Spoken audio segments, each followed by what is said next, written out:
এর আগের ভিডিওতে আমরা যতগুলো ক্যান্ডেল শিখেছি সবারই কম বেশি উইক ছিল, কিন্তু আজ আমরা যে ক্যান্ডেলটা নিয়ে আলোচনা করব তার উইক প্রায় নেই বললেই চলে। এই ক্যান্ডেলটার নাম মারুবোজু ক্যান্ডেল। এর একটা স্ট্রং বডি থাকে, চার্টে খুব সহজেই আপনি এই ক্যান্ডেলটাকে চিনতে পারবেন। মারুবোজু ক্যান্ডেল সাধারণত দুই প্রকার, একটা বুলিশ মারুবোজু আর একটা বিয়ারিশ মারুবোজু। এই বুলিশ আর বিয়ারিশ মারুবোজু আবার তিন প্রকারের হয়: ফুল মারুবোজু, মারুবোজু ওপেন এবং মারুবোজু ক্লোজ।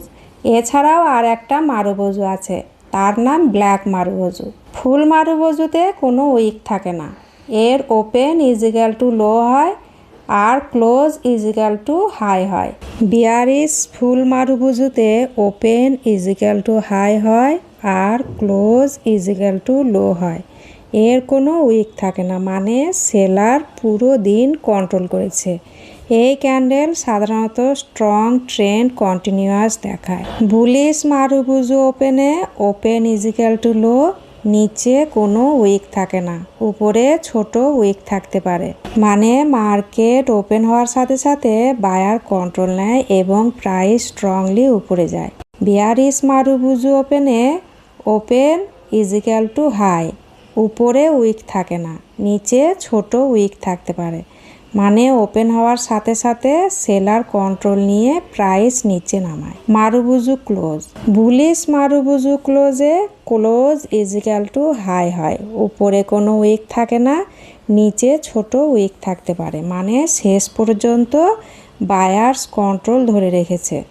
বিয়ারিশ মারুবোজু ক্লোজে ক্লোজ ইজিক্যাল টু লো হয়, নিচে উইক থাকে না, উপরে ছোট উইক থাকতে পারে, মানে সেলাররা শেষ পর্যন্ত স্ট্রং ছিল। এছাড়াও আরেকটি মারুবোজু ক্যান্ডেল আছে যার নাম ব্ল্যাক মারুবোজু। এটি একটি শক্তিশালী বিয়ারিশ ক্যান্ডেল প্যাটার্ন।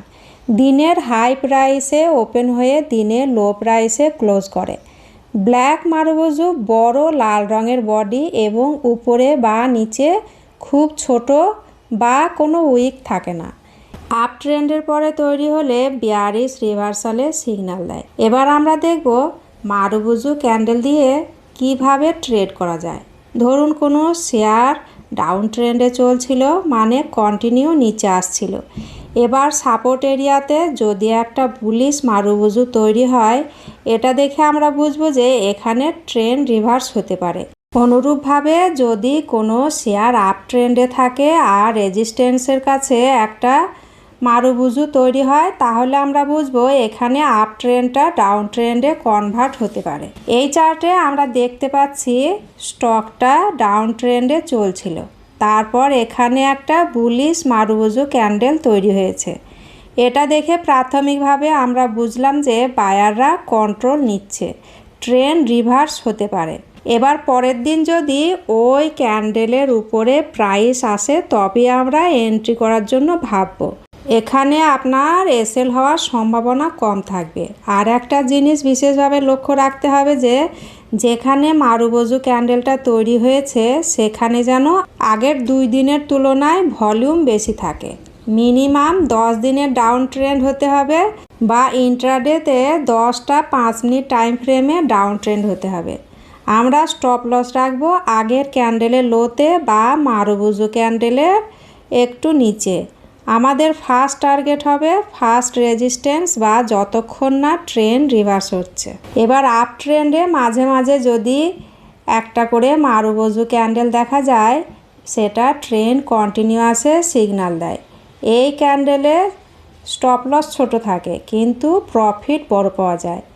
এবার আমরা দেখব বিয়ারিশ মারুবোজু ক্যান্ডেলে আমরা কিভাবে এন্ট্রি নেব। এখানে শেয়ারটি আপ ট্রেন্ডে চলছিল, তারপর রেজিস্ট্যান্স এরিয়াতে একটা বিয়ারিশ মারুবোজু তৈরি হলো। আপ ট্রেন্ডে 3টে ক্যান্ডেলের লোতে আমরা একটা লাইন টানব। এখানে এন্ট্রি আর স্টপ লস হবে মারুবোজু ক্যান্ডেলের হাইয়ের একটু উপরে বা আগের ক্যান্ডেলের হাইয়ের উপরে, মানে যে ক্যান্ডেলের হাই বেশি থাকবে তার উপরে আমরা এসএলটা রাখবো। আর টার্গেট রাখবো ফার্স্ট সাপোর্ট এরিয়া বা যতক্ষণ না ট্রেন্ড রিভার্স হচ্ছে। অন্তত 10 দিনের আপ ট্রেন্ড থাকতে হবে। আর ইন্ট্রাডেতে কমসে কম 10টা 5 মিনিটের ক্যান্ডেল আপ ট্রেন্ডে থাকতে হবে। তারপর বিয়ারিশ ক্যান্ডেল তৈরি হলে তবেই আমরা সেল পজিশনে এন্ট্রি নেব।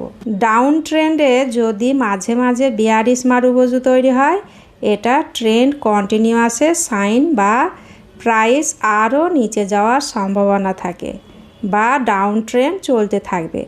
সব সময় মনে রাখবেন, শুধুমাত্র একটি সিঙ্গেল ক্যান্ডেল দেখে কখনোই ট্রেডে এন্ট্রি নয়। সাপোর্ট রেজিস্ট্যান্স দেখতে হবে আর সাথে ভলিউমের কনফার্মেশন অবশ্যই দেখবেন। আজকে সিঙ্গেল ক্যান্ডেল স্টিক প্যাটার্ন শেষ হলো। এরপরের ভিডিওতে আমরা ডবল ক্যান্ডেল স্টিক প্যাটার্ন নিয়ে আলোচনা করব এবং তা দেখে কিভাবে ট্রেড নেব তা শিখব। এই ভিডিওটি শুধুমাত্র শিক্ষামূলক উদ্দেশ্যে তৈরি। এখানে কোনো বাই বা সেল পরামর্শ দেওয়া হয় না।